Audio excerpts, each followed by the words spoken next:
Hey you guys, this is Rico and I am back again. Hope you guys are doing fantastic. Why? Because you're watching this video. Be sure to subscribe if you want to see moi rant aimlessly about different topics pertaining to East Asian pop culture as well as other current events. Also be sure to like. You can also dislike, and it's okay. I probably won't pay too much attention to it.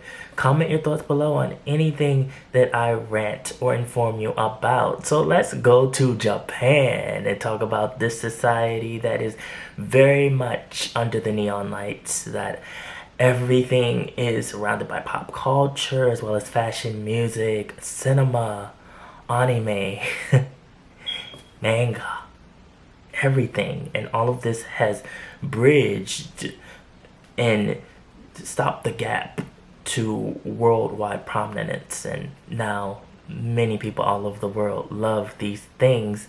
In the midst of this, we could talk about J-pop and just Japanese music in general and how that applies to the singers that are involved that create this type of music, and how there's a whole system to get these singers to prominence and to get many listeners in Japan, but also it floats outside of Japan in some instances. And these singers, how they are cultivated to appeal to the Japanese public. And in the midst of this, we have, in most recent years, singers that choose to stay anonymous. So you don't see their face, you don't know their real name, sometimes you don't know where they're from. It is just a huge mystery. The only thing you get is their voice.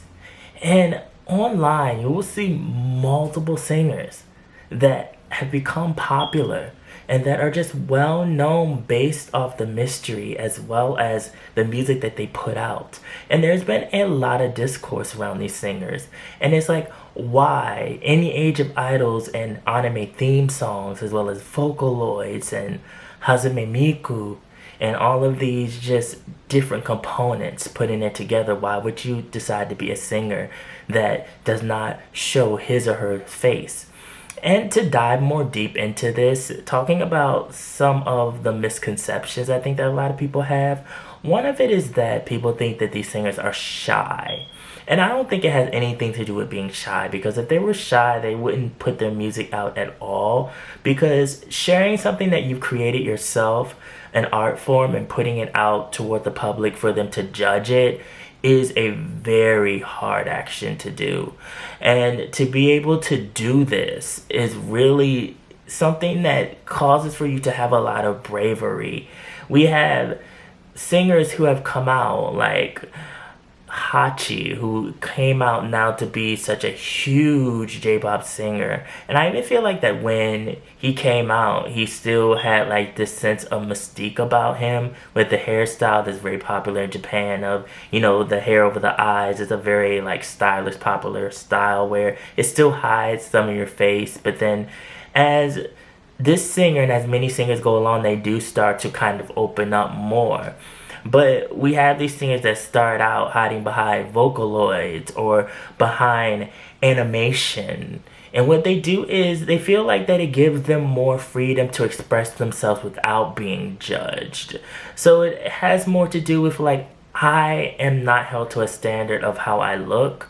I'm held to a standard of just the music in itself and how it sounds and the lyrics and how it relates to the listener. And so there are many singers that are doing this, and they can do this from the comfort of their studio, from their home, and just put it out to the internet. We have this singer that is really the one that caused this whole conversation of these faceless singers named Adu.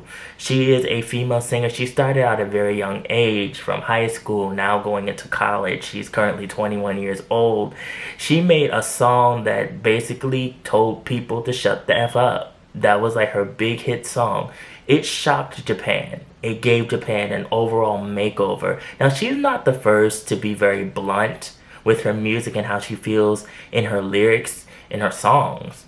But she is the first in this new era of J-pop to be so bold as to do this. And it was something that shook Japan And it caused people to be like, is this okay? Is this not okay? I see young people singing along to this song, even though the lyrics are vulgar. The song was also banned in some avenues where people were like, we're trying to stop this because it's not right. But the song still ended up being #1 on Japanese music charts. So it showed that people, as listeners in Japan, want something where people are expressing themselves. They want something that is raw. They want something that maybe they can live vicariously through the lyrics of the songs. And Adu continues even to this day to do that. She lives behind her artwork of her covers and the artwork that signifies her, as well as going on stage and just being a silhouette with all of the different staging and details to the stage, and allowing people to just be engrossed in the growl of her voice and the power of her voice, as well as the lyrics and how she chooses to overall emulate herself to her listeners. And it is really amazing because people constantly wonder, like, what do these people look like? Why do they do that? Going back as well to like even the early 2000s with groups like Green. I think now they're called like Green Boys or something like that. I haven't listened to this group in a long time, but they ruled like my playlist back in the early 2000s when I was like really heavily into East Asian pop music. People wondered for years, what did they look like? They've done live performances where you still couldn't see them. They've done like TV show live performances where they've censored their faces because it's like they just wanted to protect their overall privacy and also who they were, and they just wanted the music overall to speak for itself. And this is one of the things that I definitely support, is letting the music speak for itself. Because there's some singers that just want the music to stand alone without anything. And someone might wonder too, like, they're doing this music, there's no music videos, like, all of us, including myself, you do look at an artist and you look at how they look and you think, like, in your mind, do I want to continue to support this artist based off of how they look? Is this someone who I want to constantly see on my feed or in my iPod or iTunes or Spotify? Like, we're all programmed to think like that. So to have these singers that come out now with either them hiding behind a medium or them covering their face and just saying, this is who I am. And some might think, well, they must be butt ugly. They gotta be ugly as hell. So ugly that the camera don't even want to shoot them. It's not that.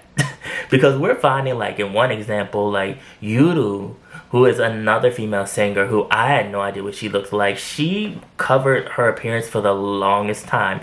Such a beautiful voice. She is one of the singers of this generation that really is in like the ballad game.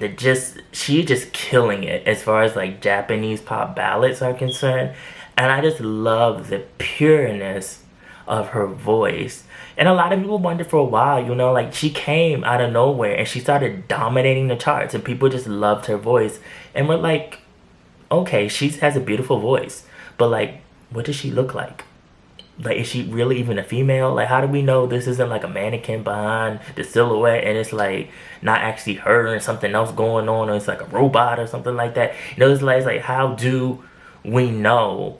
And I love that there was so much discourse behind her in Japan, and then finally she did show her face and people were like, she's actually pretty. And she is pretty. That's the whole thing. So I was like, when I saw her too, I was like, she's pretty. I'm like, her face matches her voice. I'm like, but even if she wasn't pretty, it's like the music still stood for itself. And she decided to let the music do that. We can go into like the rock world with Man with a Mission. They come out and they always look like they've gotten their mask from Party City from a costume store or something. But they make amazing music, and amazing music in English. And people know them from like the Demon Slayer opening theme song. They've done many other anime opening theme songs, as well as just being ingrained in this space of Japanese rock culture. Dive me into that challenge. Like, what kind of challenges did you guys face during this process? I mean, the animation itself, it's a mega hit from the decade in Japan, and I believe it's really famous all over the world too. So it was really an honor for us to take part in that song with Mile. I mean, she's a fabulous singer. She's so amazing. I love her voice, and the idea that came up like with two artists collaborating was from the animation director. Yeah. The story was like mainly for two characters, a female and a male character. So the director, kind of thought to make the song. And to see them come out and not be afraid to wear these wolf head masks and just like it's normal, on stage it's like it's normal. I'm like, it can't be normal because I know you all are hot under those masks. Do you have like a fan attached to the inside of it where you're like, whoo, because I know performing with those on, it has to be hot. I've seen them do interviews. They seem like they're such wonderful guys, very humble, very grateful, but I know they're happy to take the mask off when it's time for them to go home or when they're backstage, and they probably like, get this the hell off of me, because I look at them and I get hot. I look at the pictures and I'm like, I know that gotta weigh a lot. I know that gotta be hot on the inside. You cannot tell me that mask, that wolf mask, is not hot on the inside. But they're definitely making their mark, and I love this for them. And they're just a line of many different musicians that continue to say, you know what, you don't really need to see me. We have another example who she eventually did come out, Amir.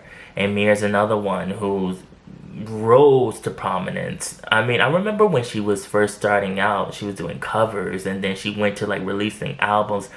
The covers of her albums are always so beautiful. The artwork just invokes emotion.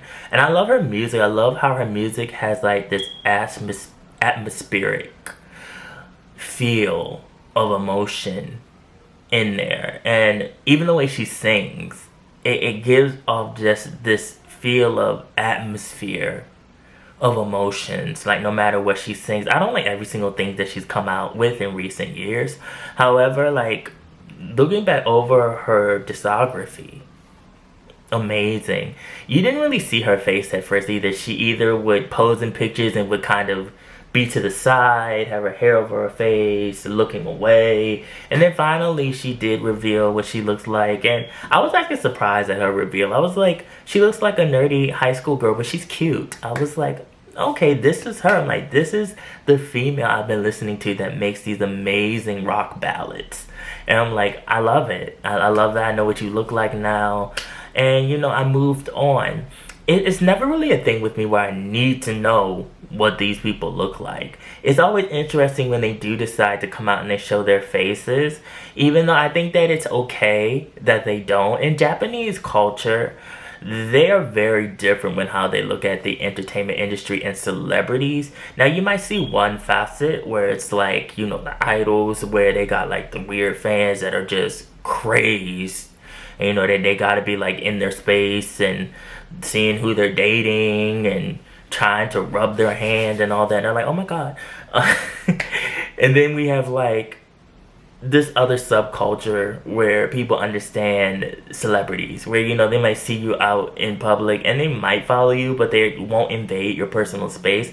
So there is a difference between like Japan and America's pop culture with paparazzi and all of that goes on.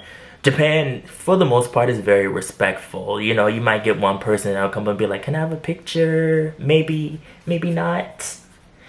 And then, some other people might be like, oh, did you maybe not give them a picture? So can we also have a picture too? Maybe not. it's kind of like that, and I think it's very cute. There's definitely a more reserved, shy way of going about things, wherein we have other cultures that are very much blunted in your face, and it's like, you have to give me an autograph. You have to give me a picture. If you don't, I'm gonna go on social media and talk all about you all day and night because I just want you to be a bad person because my feelings are hurt. Never mind that you're actually a real person and you have bad days too, and maybe you just were going through it. It really doesn't matter overall, which, you know, also goes to, we could talk about this concept outside of Japan as well. We had like what, Saya, who we still don't, well, no, I think people do know what she looks like now, don't they? I think they do. I think some pictures came out of her. I think she's older than what we thought she was. I remember when she was ruling the charts at one time. Beautiful voice. She does kind of remind me of Adu a little bit, but not really, but then kind of. But yes, this is an overall concept that I feel like will continue, especially for the youth in Japan, because it allows them to just express their art and put it up without any repercussions of anyone knowing that it's them or judging them or making them feel like that what they're doing is wrong, or like, you know, oh, you should get a real job, or you shouldn't be doing this, or why are you doing this? They could just go and, you know, put on a mask, create a Vocaloid, hide behind an avatar, and get to making all this wonderful music. And you never know where it's going to take you and who's going to resonate with it. I think that Green has been unveiled too. I think so. I think there's a picture of them. Yeah, I think they, you know, there's this thing, like I said, where people will try to uncover you. And so I think that's like the other kind of frustrating thing about this as well, is that there will be people in Japan that will try to, you know, be like, oh, can I turn to this angle and see their face? Maybe I could see them out and, you know, like kind of see what they look like and take a picture and put it all over the internet and be like, oh, look, this is Adu. We know what Adu looks like. But I do like that Adu is still like open about herself online. She does do interviews. She is vocal. You know, she's not just like, oh, here's my music, that's it. You know, there are a lot of the singers that do like Instagram lives, that do actually respond to their fans and questions, and, you know, they're actually like trying to build some type of connection. It's not just like, oh, take my music and go away. So yes, you guys. おはよう。アドだよ。違う。I actually like this. I'm very interested. I don't know if I want every single singer to do this, but I am very interested in like how this is going to formulate the new pop culture of Japan, because for so long there was idols, idol girl groups, idol boy groups, where it was all about how they looked. I have Japanese friends that will tell you some groups, they're like, we don't care about how they sound or the music, really, we just care about what they look like. We just like how they look. That's why we buy everything. That's why you see us, we just go crazy, just buy everything they come out with. We really don't care too much about like the actual music itself. I'm happy that's kind of changing, because there's idol groups I like that do make great music. So I'm not going to be like, oh, all the music is trash, because that's not true. Some of it is, but not all of it. So you guys, this is a lot to think about. Follow my social media, mostly my Instagram. Also, Blow Nation Pop Culture. The link is always down in the description box below.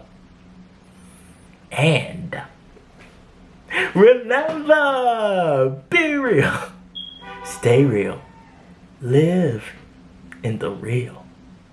And I will always be back. Thank you guys for watching. Put below some of your nameless, mysterious Japanese singers that you like. I would like to know them. I'll see you in the next video.